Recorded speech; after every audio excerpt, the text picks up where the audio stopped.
Hi viewers, welcome to our channel. ప్రస్తుతం మనతో పాటు దాము బాలాజీ గారు సీనియర్ జర్నలిస్ట్ ఉన్నారు. వారితో ఒకసారి మాట్లాడదాం. నమస్కారం సార్. నమస్తే. సార్, చంద్రబాబు నాయుడు గారు మోదీ గారికి షాక్ ఇచ్చారు అని చెప్తున్నారు సార్. అంటే నిన్న ఇఫ్తార్ విందులో ముస్లింలందరికీ కూడా ఒక హామీ ఇచ్చారు. ఈ వక్ఫ్ బోర్డు ఏదైతే ఉందో దీన్ని నేను వ్యతిరేకిస్తున్నాను, దీన్ని నేను ఆపే ప్రయత్నం చేస్తానని చెప్పేసి ఆయన చెప్పినట్టుగా తెలుస్తుంది.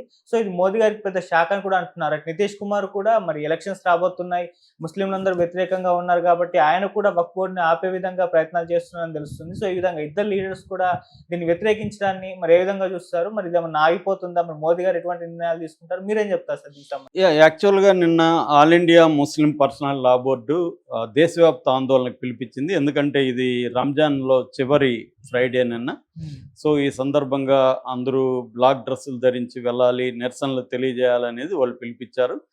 అదేవిధంగా చంద్రబాబు ఇచ్చిన ఇఫ్తార్ విందుని బాయ్కాట్ చేశారు చాలా ముస్లిం సంఘాలు. ముఖ్యంగా ఇమ్రాతుల్ హరియా కానీ, జామియత్ ఉలామా ఈ హింద్ కానీ, ఆల్ ఇండియా ముస్లిం పర్సనల్ లా బోర్డు కానీ వీళ్ళందరూ కూడా చంద్రబాబు దీన్ని బహిష్కరించారు. అట్లాగే నితీష్ కుమార్ది కూడా బహిష్కరించారు. యాక్చువల్గా నేను దీని మీద ఒక వీడియో ఆల్రెడీ చేశాను.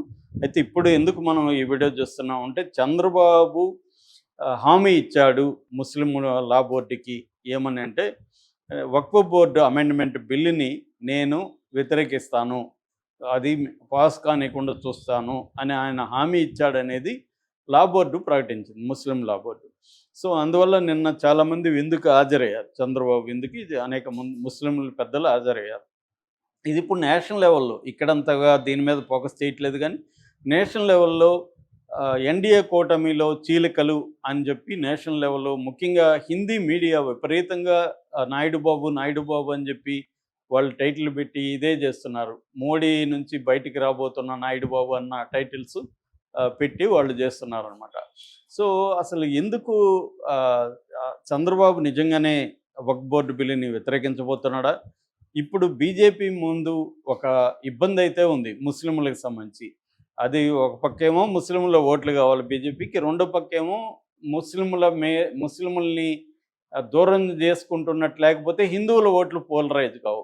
బీజేపీ ముందు నుంచి కూడా ముస్లింలకు యాంటీగా ఉంటూ హిందూ ఓట్లని పోలరైజ్ చేసుకోవడం అనేది బీజేపీ టాక్టిక్స్. అందువల్లే బీజేపీకి చూస్తే మనకి 1980స్లో ముస్లింల ఓట్ల శాతం, ఇప్పుడు ఓట్ల శాతం డ్రాస్టిక్గా పడిపోయింది వాళ్ళకి. అందుకనే బీజేపీ ఏం చేస్తుందంటే, ప్రతిపక్షాలకు ముస్లింలు ఓట్లు పోలరైజ్ కాకుండా మన ఎంఐఎం వాళ్ళని తీసుకొని వెళ్ళి ఓవైసీ బ్యాచ్ని నార్త్ ఇండియాలో పోటీ చేయించి ముస్లింల ఓట్లని కాంగ్రెస్కో లేకపోతే ఇండియా కూటమికో పడకుండా చీల్చడం ద్వారా తాము గెయిన్ అవ్వాలి అనేది ఒక ప్లాను. రెండో ప్లాను పస్మందా ముస్లింలని తమ వైపు తిప్పుకోవడానికి. పస్మందా ముస్లింలు అంటే ముస్లింల్లో ఉండే బ్యాక్వర్డ్ కమ్యూనిటీ. వాళ్ళు దాదాపు 80% పస్మందా ముస్లిమ్సే ఉంటారు ముస్లింల్లో. వాళ్ళని తమ వైపు తీసుకోవడానికి రాజ్నాథ్ సింగ్, పస్మందా ముస్లిం లీడర్లకి రాజ్నాథ్ సింగ్ చాలా క్లోజ్గా ఉంటారు. అందుకని దానికి రాజ్నాథ్ సింగ్ని ప్రయోగించారనమాట. సో ఒక పక్క పస్మందా ముస్లిం తమ వైపు తిప్పుకోవడానికి ట్రై చేయడం, రెండో వైపు ముస్లింల ఓట్లలో చీలికలు తీసుకొచ్చి ప్రతిపక్షాలకు పోలరైజ్డ్ ముస్లిం ఓటు పడకుండా చూసుకోవడానికి ఓవైసీని వాడుకోవడం అనేది ప్రధానంగా ఇప్పటివరకు స్ట్రాటజీగా వచ్చింది. దీనివల్ల హిందువుల ఓట్లు పోలరైజ్ అయ్యి వీళ్ళకి పడ్డాయి, ముస్లింల ఓట్లు పడకపోయినా కూడా చీలిపోవడం ద్వారా ప్రతిపక్షాలు గెయిన్ కాలేదు. ఇది ఇప్పుడు ఇబ్బందిగా మారింది. హిందువుల ఓట్లన్నీ కూడా మోడీకి పడ్డం మానేశాయి. ఎందుకంటే ఎంతసేపు నువ్వు మతాన్ని రెచ్చగొడతా ఉంటే రోజువారీ సమస్యలు ప్రజలకు ఉంటాయి కదా, కూడు గుడ్డ, ఉద్యోగం, లైవ్లీహుడ్, ఆరోగ్యం, ఈ ప్రధానమైన విషయాలు. రెండోది, ఇవాళ ఇండియాలో ఒక యాస్పిరేషనల్ జనరేషన్ అంటాం. యాస్పిరేషన్ అంటే ప్రతి ఒక్కరికి డ్రీమ్స్ ఉన్నాయి, ప్రతి ఒక్కరూ బెటర్ లైఫ్ కోరుకుంటున్నారు. సో దాన్ని అందించకుండా నువ్వు ఎంతసేపు ముస్లింలు మనకు శత్రువులు, వాళ్ళని నడిపేయండి, తొక్కేయండి, చంపేయండి అని మన మతం ఏదో ప్రమాదంలో ఉందని చెప్తే, మతం కూడిపెట్టదు, మతం గుడ్డ ఇవ్వదు, మతం ఉద్యోగం ఇవ్వదు, అవన్నీ ఇవ్వడానికి గవర్నమెంట్స్ హెల్ప్ చేయాలి. ఇది అంటే మానవుల జీవన ప్రమాణాన్ని పెంచాలి. పెంచకపోగా మోడీ ప్రభుత్వం వచ్చిన తర్వాత గ్యాప్ మరింత పెరిగింది. అదానీలో, అంబానీల దగ్గరికే హెల్త్ అంతా వెళ్ళిపోతుంది. 1% దగ్గర 40% హెల్త్ కేంద్రీకృతమైంది. అందుకనే India is rich country with poor people అంటారు. అంటే మొన్ననే ఒక సర్వేలో బయటపడింది 100 కోట్ల మంది ఇండియన్స్కి మినిమం కూడుగుడ్డ తర్వాత ఖర్చు పెట్టే డబ్బులు వాళ్ళ దగ్గర లేవు. అందుకని ఈ మధ్య మొన్న మనకి స్టాక్ మార్కెట్ కుప్పకూలడానికి కూడా వన్ ఆఫ్ ద రీజన్స్ ఏంటంటే అర్బన్ కన్జంప్షన్ అనేది దారుణంగా ఎప్పుడు లేనంతగా పడిపోయిందనమాట. సో ఈ అందువల్ల ఇప్పుడు ఏం చేస్తున్నారంటే ముస్లింలను కూడా దువ్వడానికి ట్రై చేస్తున్నారు. పైగా తమకి దాదాపు 60 సీట్ల పైన ఈసారి తగ్గాయి కాబట్టి చంద్రబాబు, నితీష్ కుమార్ల 2 ఊతకర్రల్లాగా చేసుకొని ఈ ప్రభుత్వం నడవాల్సిన పరిస్థితి. అంటే మోడీ ఒక రకంగా కంప్లీట్గా ఆయనకి కంట్రోల్ లేదు. వీళ్ళిద్దరి మీద అయితే డిపెండ్ అవ్వాలి. సో వీళ్ళిద్దరు కూడా నితీష్ కుమార్ కానీ ఇటు చంద్రబాబు కానీ సెక్యులర్ లీడర్స్. బేసిక్గా మధ్యలో వాళ్ళు రాజకీయాల కోసం అటు ఇటు చేసి ఉండొచ్చు, కానీ బేసిక్గా సెక్యులర్ లీడర్స్ ఇద్దరు కూడా. అందువల్ల ముస్లింలకి వీళ్ళిద్దరి మీద ఎంతో కొంత నమ్మకం ఉంది. పైగా ఓట్ బ్యాంక్ కూడా వీళ్ళిద్దరికి అవసరం ముస్లింలకి. అటు నేను నిన్న కూడా చెప్పాను, అటు బీహార్లో దాదాపు 1,76,00,000 మంది ముస్లింలు ఉన్నారు. దాదాపు 17% వాళ్ళు అక్కడ ఓటర్స్లో ముస్లింలు శాతం. అందువల్ల ఆ 17% ఓట్ అనేది నితీష్ కుమార్కి చాలా ఇంపార్టెంట్. ఇక్కడ చంద్రబాబుకు కూడా దాదాపు 40-50 లక్షల మంది ముస్లింలు ఉన్నారు. దాదాపు 8-10% ముస్లిం ఓటర్స్ ఉన్నారు ఆంధ్రప్రదేశ్లో కూడా. వీళ్ళ ఓట్లు కూడా చాలా ఇంపార్టెంట్. అందుకని వీళ్ళు ఏం చేస్తున్నారంటే ఇప్పుడు వక్ఫ్ బిల్లు అనే దాన్ని చాలా తీవ్రంగా వ్యతిరేకిస్తుంది ముస్లిం సమాజం. ఎందుకంటే ముస్లింలకు సంబంధించిన అనేక ఆస్తులు, మసీదులు కావచ్చు, దర్గాలు కావచ్చు, మదర్సాలు కావచ్చు, శ్మశానాలు కావచ్చు, కబరస్థాన్ అంటారు కదా, అలాగా వాళ్ళ రకరకాల రిలీజియస్ ప్రాపర్టీస్ అన్నీ కూడా వాళ్ళ కంట్రోల్ నుంచి తప్పించడం, కలెక్టర్ల స్థాయిలోకి ఇచ్చేయడం, ముస్లిం వక్ఫ్ బోర్డులో నాన్ ముస్లింలను పెట్టడం, ఇలాంటి అనేక చర్యల ద్వారా ముస్లింలకు ఉన్న ఆస్తులు, ఎందుకంటే నెంబర్ 1గా ఉండే ఇండియాలో ఆస్తులన్నీ వాళ్ళ దగ్గర ఉన్నాయి, దాన్ని లాగేసుకొని వాళ్ళని ఎకనామిక్గా వీకెన్ చేస్తే వాళ్ళు బలహీనపడిపోతారన్న ఉద్దేశంతో మోడీ ఈ బిల్లును తీసుకొచ్చాడనేది ప్రధాన విమర్శ. దీనికి చంద్రబాబు వ్యతిరేకించకపోతే చంద్రబాబును బాయ్కాట్ చేస్తామని నేషనల్ ముస్లిం లా బోర్డు వీళ్ళందరూ ప్రకటించారు, ఆల్ ఇండియా ముస్లిం లా బోర్డు.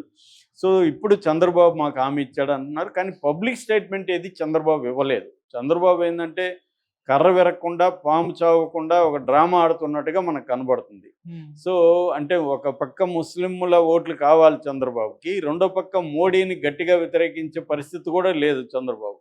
అంటే చంద్రబాబు ఈ ప్రభుత్వం నుంచి బయటకు వస్తాడు అన్నట్టుగా హిందీ ఛానల్స్ ప్రొజెక్ట్ చేస్తున్నాయి, కానీ మనకిక్కడ తెలుసు చంద్రబాబు పవన్ కళ్యాణ్ ఎదిరించలేడు, ఇటు మోడీని ఎదిరించలేడు. కానీ హిందీ ఛానల్స్ చూస్తే దాదాపు నేను ఒక 30 ఛానల్స్ రెగ్యులర్గా ఫాలో అవుతుంటా హిందీ ఛానల్స్.